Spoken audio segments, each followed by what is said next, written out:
Calgary's Mayor Jyoti Gondek declared a state of local emergency days after a crucial feeder main pipe, which supplied over half the city's clean water, burst suddenly without any warning. The state of local emergency was enacted today to give us provision to go onto private property. We are not restricting indoor water use. We are providing you with suggestions, and we are counting on your goodwill to reduce your indoor water use.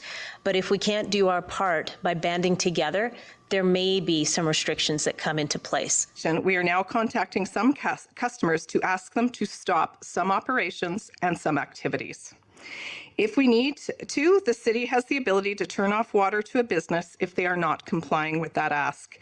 This would be a last resort and one we are prepared to take. Adopt an if it's yellow, it's mellow, and if it's brown, flush it down routine. If we don't stick to using less water, the reality is that we may run out of water. You could end up turning on a tap and nothing will come out. That is the reality. It's not a scene out of a movie anymore. It's okay to feel disrupted by this. I think we're all feeling the same pressures of that, but please keep standing with us. Sydney Vizard for Rebel News at Calgary City Hall. Today I'm here to explain just how dire this situation is for the Calgary area, as water supply for 1.7 million people, local businesses, and city infrastructure like schools and hospitals could spontaneously collapse. I can't stress enough. We will run out of water if we don't take action individually right now. This is not a joke. It is not some conspiracy. It is a fact. And so far, there's been more questions than answers. Roughly 2 weeks ago, on June 5th, 2024, a water main pipe feeding Calgary with 60% of its total clean water coming from the Bears Paw water treatment plant suddenly burst. This caused flooding in the surrounding area, temporary loss of water for local residents and businesses, and serious pressure on the city's entire water infrastructure, putting at risk treated water supply for the region. Emergency broadcasting ensued. A major water main break in the Northwest has led to citywide water restrictions, leading to water outages, restrictions, a boil water advisory, and a fire ban. Residents in Bowness, Sunnyside, and the Beltline taking to social media saying they don't have any water. We have to use porta potties now to go to the bathroom, and it's just hard because we have to walk outside instead of just going to the bathroom like normal. I'm holding it in. I'm not risking it. The community of Bowness, just east of the incident, was hardest hit, facing a boil water advisory that residents say came too late.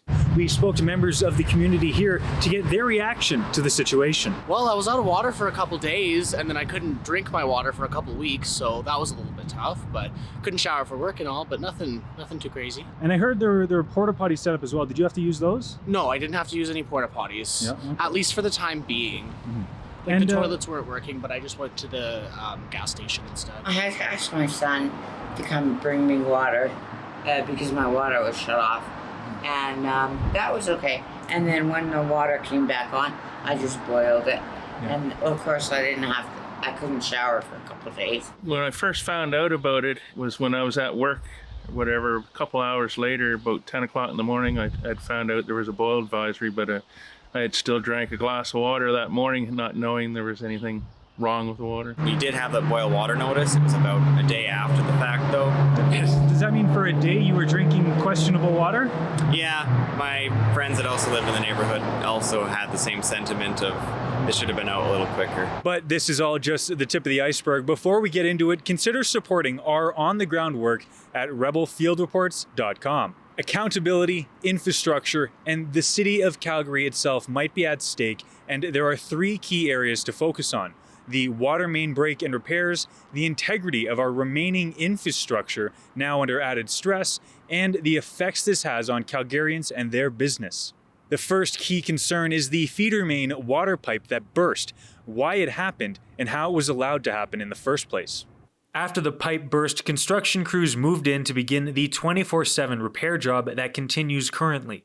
Beginning with digging up the old pipe in order to fix the damaged area, the situation was expected to last days, then 5 to 7 days. Then, on the 9th day after the incident, a robotic survey of that particular pipe showed 5 more failure points in need of immediate repair before the water main could be put back in service, requiring an additional 3 to 5 weeks from June 14th. We have discovered 5 hotspots where significant wire breakage has occurred and require critical and urgent repair.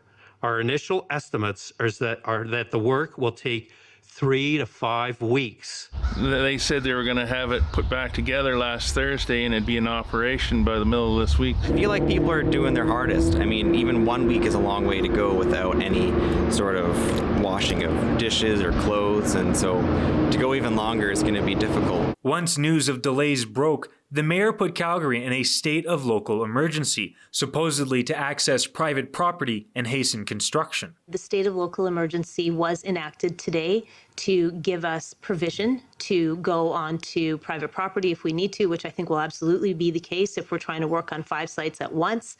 That's really what led to this. The state of local emergency is not linked to the level of water. Within reason, I guess, if somebody tells me I got to dig up your backyard because there's a water main going and it's going to help this neighborhood get water, well, I wouldn't refuse as long as they put it into a reasonable place. This meant more roadway blockages within the area and prolonged strain on Calgary's water infrastructure.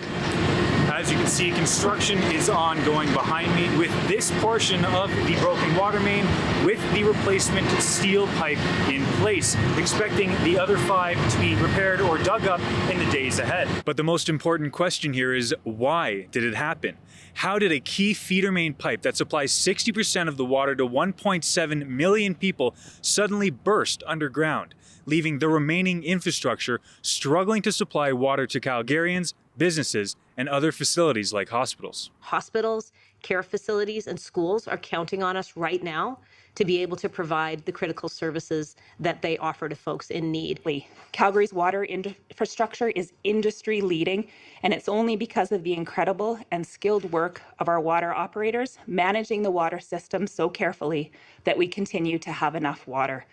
We don't have a crystal ball to see what's going to happen, but this one caught us off guard. We weren't expecting something like this to happen. This 11-kilometer pipe is only 49 years old and was installed in 1975, supposedly built to last a century before needing replacement, and apparently has passed inspections and monitoring up until now. They do mention minor work had taken place earlier this year, and more was planned for December, along with further inspection. But until the point this crucial feeder main mysteriously popped, they were not expecting it.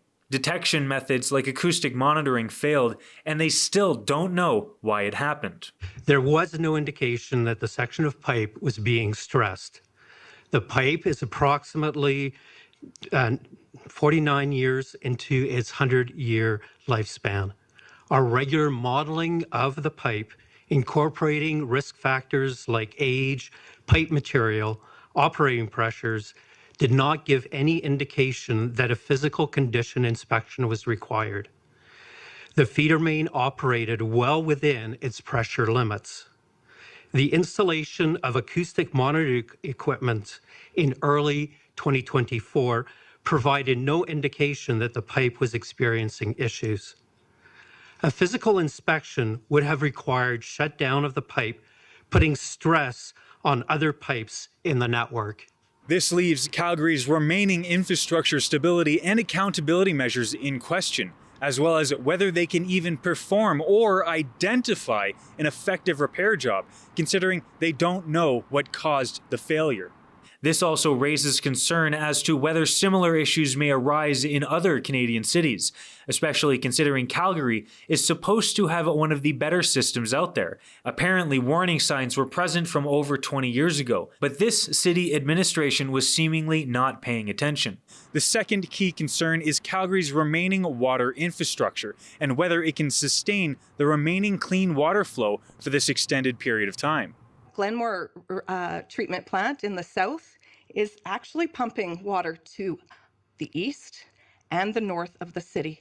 It is truly that treatment plant and the pipes coming out of it are the little engine that could. We have begun preparations to bring in as many redundant parts and to put personnel and equipment on standby to make sure that we're in a position to address any issues quickly and keep the water supply that we currently have. We essentially want to bubble wrap that Glenmore treatment plant so we keep it safe protected as possible, knowing the heavy need that we are placing on it and will continue to place on it. There's contingencies in place if it's needed. Right now, it's not needed because we are able to keep up with the demand because people have cut down on their water usage. So the amount of water that's flowing from the Glenmore facility is enough to meet demand right now. After this crucial pipe snapped underground, the Bears Paw plant was cut off from the city. Calgary's tap water was and continues to be supplied from the Glenmore Water Treatment Plant, which normally only supplies 40%. This facility began operating at max capacity since the burst and is our only remaining source of accessible treated water, now expected to operate overtime for 3 to 5 more weeks, atop the 9 days that have passed. As you can see behind me, the remaining fixes are ongoing. Construction is taking place right now with the first break already wrapped up. Questions remain as to whether this facility can handle the stresses of extended maximum use without experiencing failure, and whether the quality of drinking water supplied through this treatment facility has reduced to compensate for current demand needs, such as an increase in use of cleaning agents or by the shortening of certain processes. I can tell you personally, my tap water now suddenly smells like chlorine, and I'd like transparent communications and details on changes that are actually being made to the treated water countless Calgarians are drinking on a daily basis. As well, the still undisclosed nature of how the original pipe was able to spontaneously burst without prior indicators calls into question the quality and review methods of all remaining water pipes in the city. Even more now as the system is being stressed by the redirection of water at altering speeds en masse to resupply affected areas and maintain active water use, creating a risk of further serious water main breaks across the city. On June 17th, I asked for clarity on the previously mentioned water infrastructure concerns and received a response from the City of Calgary's General Manager of Infrastructure Services, Michael Thompson. Is there concern of additional large infrastructure failures elsewhere, especially during these next 3 to 5 weeks, considering the unknown cause for the failure, the overworked remaining treatment plant, and the traveling of water through alternative piping?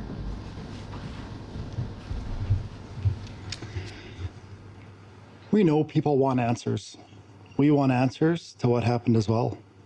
Right now, we're committed to getting a complete analysis of this incident, but we're focused on reducing consumption, repairing the break, restoring water service, and then completing the review. Unfortunately, that doesn't answer the question Calgarians need an answer to now. Can our remaining water infrastructure sustain itself for another 3 to 5 weeks without a terminal disruption? Or will 1.7 million Albertans and the city of Calgary be spontaneously left without any clean water for an unknown period of time for another unknown reason? On June 18th, the day after my question, the mayor announced an independent investigation to look into this matter. Third, I know you want to understand what happened to this pipe in the first place, and I do too. And it's for that reason that I called for a third party to do a complete incident review of this situation. And the scope of this review will include, but not be limited to, understanding the factors that contributed to the original pipe failure, understanding of our current practices for inspection and asset sustainability, and it will include recommendations for specific actions to improve water supply resilience moving forward. And the Association of Professional Engineers and Geoscientists of Alberta has remarked that they are closely paying attention and will follow up with the city after the immediate public impact has been addressed. But if this will be resolved in a timely and wholesome manner is yet to be determined, as there have been no assurances as to the current integrity of our water infrastructure. Yeah, it should be all renewed, and it should never have been put that close to the Trans-Canada Highway. The City of Calgary just doesn't spend the money they're supposed to. They talk about the abundancy of reserves for fixing things.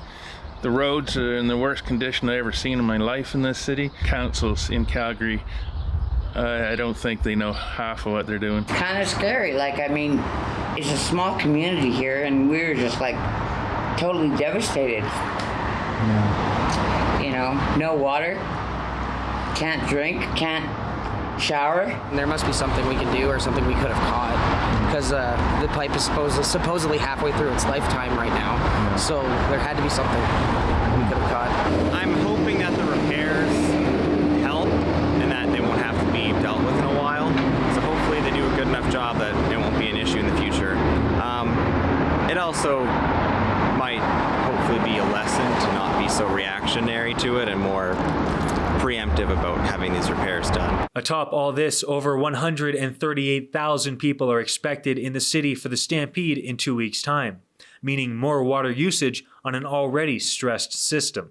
The third key concern in this situation is the effect it has on Calgarians and our accountability measures. Right after the incident, Mayor Gondek implemented mandatory outdoor water restrictions, with supposed violators able to be fined at least $3,000. At the same time, a fire ban was put in place along with additional restrictions on hot work construction, which temporarily blocked construction of certain kinds such as roofing, which can require the use of flame. We've also restricted the hot works permits. It's where people want to do welding in the construction industry or anything else that involves tools that create high heat, propane torches, tiger torches, those kinds of things. Again, a fairly common cause of fire. It's impacting roofing companies and people like that. I apologize for that, but we see that as absolutely necessary to minimize the risk of fire during this difficult time. Businesses are also being asked to turn off the taps as well where they can, footing the bill for these desperately needed measures, thanks to a failure from the city to maintain our essential water supply. Does the city have an estimate of the current financial losses businesses in Calgary have suffered in relation to both the water main break and repairs, as well as the mandated and requested water use limitations? Is this being measured for future analysis? So I can say that we're working with the business and local economy team, and they are meeting regularly with business. As for numbers, right now we do not have those numbers, but they are working closely with that group and making sure that we understand the impacts that they're receiving as well. The damage caused by this massive disruption is something that will certainly grow in the expected 3 to 5 weeks ahead for businesses in the greater area. Threats have been made by the city that water will be forcibly turned off for businesses who do not comply, and that indoor water restrictions may be on the table if the situation worsens. We are not restricting indoor water use. We are providing you with suggestions, and we are counting on your goodwill to reduce your indoor water use. But if we can't do our part by banding together, there may be some restrictions that come into place. We are now contacting some customers to ask them to stop some operations and some activities. If we need to, the city has the ability to turn off water to a business if they are not complying with that ask. This would be a last resort and one we are prepared to take. Meanwhile, Calgarians continue to be inundated with messaging to conserve water use in their hygienic measures like washing dishes, flushing toilets, and showering. For risk, we may literally run out of water. Toilets are next. Even if you have a low flush toilet, as many of you do, you can skip a flush. Adopt an if it's yellow, it's mellow, and if it's brown, flush it down routine. There were some popular ideas, things that you are all doing. You said you don't need to keep the tap on while you're brushing your teeth or while you're shaving. You said if you can't see out of your vehicle's windows or if the headlights or tail lights are dirty, you don't need to wash your car. You can use a rag and wipe them off, or better yet, when you're fueling up, use the squeegee at the gas station. You said you don't need to flush the toilet every time you use it. Don't wash dishes until the dishwasher is absolutely crammed full. And don't think that hand washing is going to conserve any water. It's actually more water efficient to use your dishwasher if you have one. Be selective in the clothing that you need to wash. Wash your essentials only. And if you need to change your bedding, use the spare sheets, use the guest sheets. Don't do that load if you don't need to. And I will say this, we are actively looking at what else we need to do in terms of putting restrictions in place. And I would say to Calgarians, do you really need to wash your car right now? Amidst all the messaging that you have to do your part as a Calgarian, Calgarians aren't getting the answers that they need from officials in order to properly assess their own personal security and safety.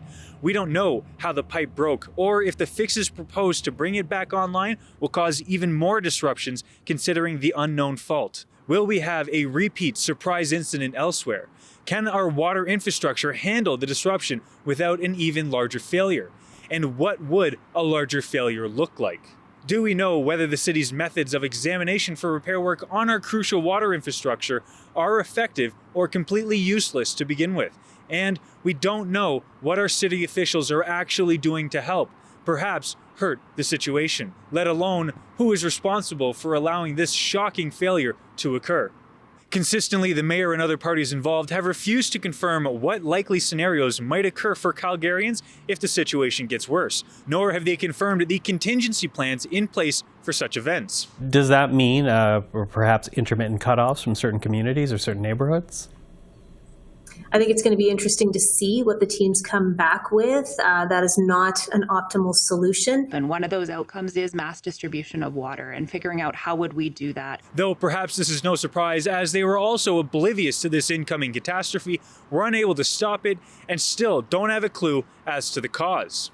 Instead of this, our mayor has dedicated her time and our resources to blanket rezoning for added construction across the city, likely in some ways tied to increased residency and environmentalism, seemingly atop infrastructure unable to sustain the city's growth. Certainly with the city's growth, what I can tell you is that there's so much growth in Calgary that we do have plans for additional servicing that would be redundant or would be an additional very similar movement of water like this pipe, and that is on our long-range plan, and we're actually, because of the city growth, that's advancing that. We know that our behaviors need to sustain and continue and be different than what was maybe 10 years ago.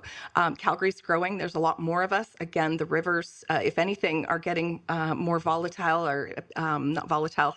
They are either changing conditions. So we need to adjust. Once we get that repaired, the system will be running as normal.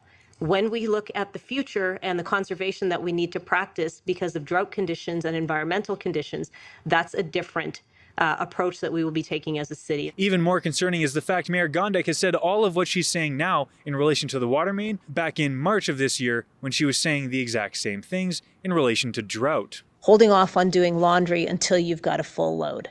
Same thing goes with the dishwasher. Wait until you've got a full load. Taking shorter showers.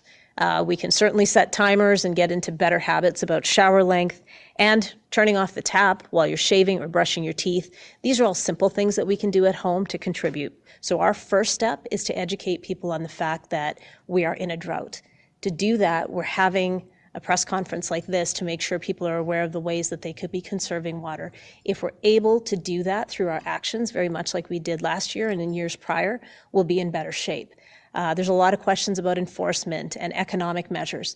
I really believe that Calgarians are good people. I believe that they want to work together and make sure that we can address this head on through our own actions. And I can tell you that the business community is incredibly interested in doing the same.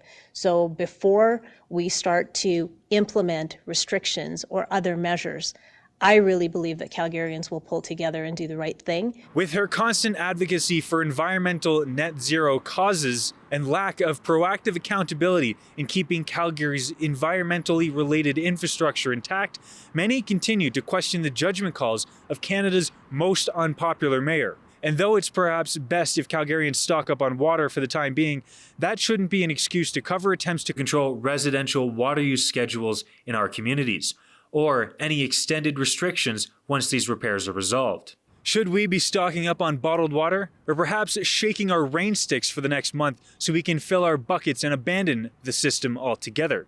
For the sake of the environment, of course. Or maybe someone should be held accountable. For Rebel News, I'm Sydney Fizard. Don't forget to go to Rebel Field Reports if you appreciate our on-the-ground reporting on situations and stories that matter like this one does. Stay tuned at rebelfieldreports.com.